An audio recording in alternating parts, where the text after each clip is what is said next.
ও আকু, হ্যাঁ কি করতেছেন? এই দেখতেছি বাবা পেঁপে গুলা কেমন ভালো হয়েছে। আল্লাহ দিলে অনেক সুন্দর হ্যাঁ। পেঁপে হয়েছে। একটা কথা জিজ্ঞামু, কিছু হ্যাঁ। মনে করবেন না তো? না বাবা জিগাও। ওই পেঁপে দিয়া হুম।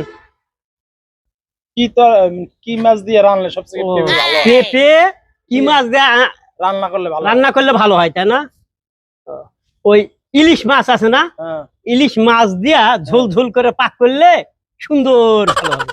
তাহলে বাজার থেকে দুইটা ইলিশ মাছ নিয়ে আসবো না, পরে আচ্ছা। পেঁপে দিয়ে রান্না। ভাস্তা, তাহলে বাজার কই নিয়ে এসো পেঁপে?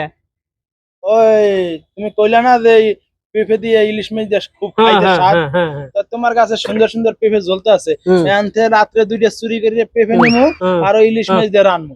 আচ্ছা ঠিক আছে, আইসনি। হ্যাঁ। আমিও এই একটা পেঁপের জন্য সারা রাত গাছের পাহারা দিমু এখানে। আসিস।